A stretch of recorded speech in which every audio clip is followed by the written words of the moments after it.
You are listening to the LA Artist Podcast, where we chat with local artists about their works, styles, what influenced them to start their artist journey, and more. Subscribe so you don't miss the latest episode. And to see bonus content, check out our website on the description below. Unintelligible. Nobody will notice, ever. No, I doubt it. So we'll start with, hello and welcome to the Lardist Podcast. I am your host, Mr. David Rano, and we are here in beautiful Santa Monica, California at the Other Art Fair, chatting with artists from around the world. I did get that correctly because I've been saying it a lot all day long. But we are here with Spooky Harris, an artist that we've known for a little bit, and we finally get to chat with him in his bread and butter at an art show. So can you tell us a little bit about yourself and your work? I came to art a little later in my career, but I found it extremely rewarding, and in a way, I changed with that change, and have found myself really feeling the love of it. And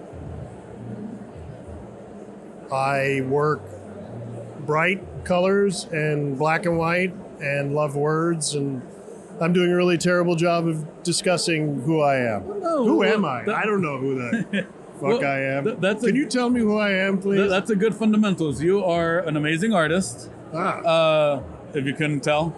But I do love your work. Your style is very kind of like illustrative, abstract. I love how you use non-traditional forms of art, like using paper that you just tear off, using loose canvas. Is there a reason for that? For me, the immediacy of the work is more important than the perfection. The perfection of the surface. So what I've really tried to drill into lately is first instincts, first thoughts, and escape a lot of the pretentiousness of planning. So paper allows me to not worry about cost. When I first started, I would just pick up scraps of wood, blueprint paper that were thrown out.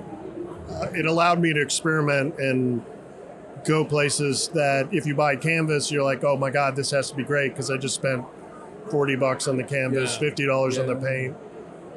I've really tried to make all surfaces as important as the ones you spend money on. So it's less intimidation for me. Somehow I've been able to bring an audience along that accept that, because in the beginning there was a lot of, this piece of wood is warped. Why are you painting on it? I'm like, that's cool. I like that. And in the beginning, you're going to get a lot of, that's not how things are done. But as time went on, people accept the style. And really the style is just keep going and paint on whatever you can, or write on whatever you can. And then with that thought, what medium do you use? Do you watercolor, acrylics, or? I start with acrylics, and then I'll throw in a lot of graphite, pastels, oil sticks, whatever's laying around. A lot of those little graffiti pens, colored pencils. Is there a favorite subject that you like to do? I work a lot in memory and the way memory works.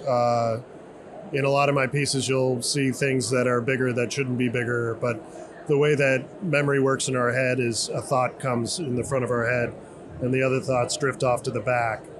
And there's an action to that, and there's a process to that I love to try to capture.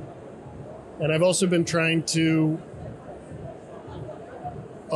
instead of paint for memory, paint the now and into the future, not sci-fi, but thinking that way, which is very hard to do, and I don't know that I've achieved it yet, but it's something to work towards. I can do that, yeah. And we can't wait to see that process come to fruition. Me too. Because again, it's always a learning process, and yeah. So like you mentioned, going into the future, like you're trying it now and trying to perfect it for a future. Yeah.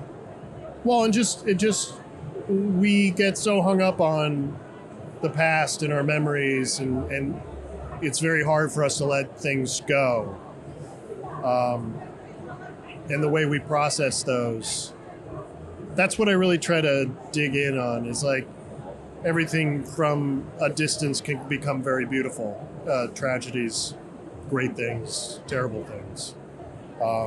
And once you take that perspective on, the shit in front of you gets a lot easier to deal with.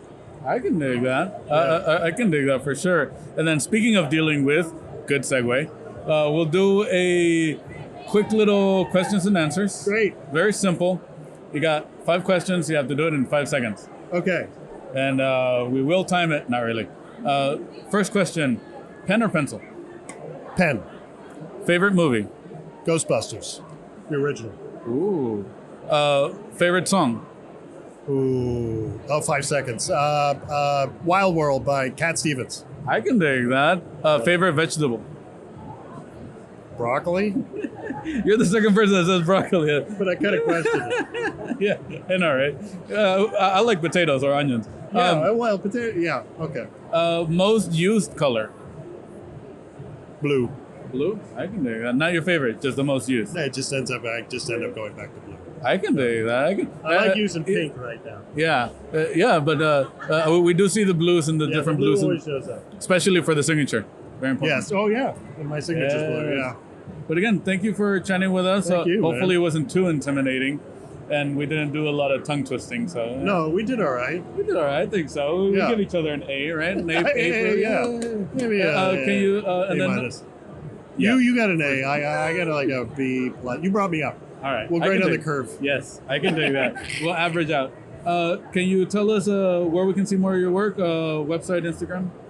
Yeah, but everything's Spooky Harris, so it's spookyharris.com. Instagram Spooky Harris.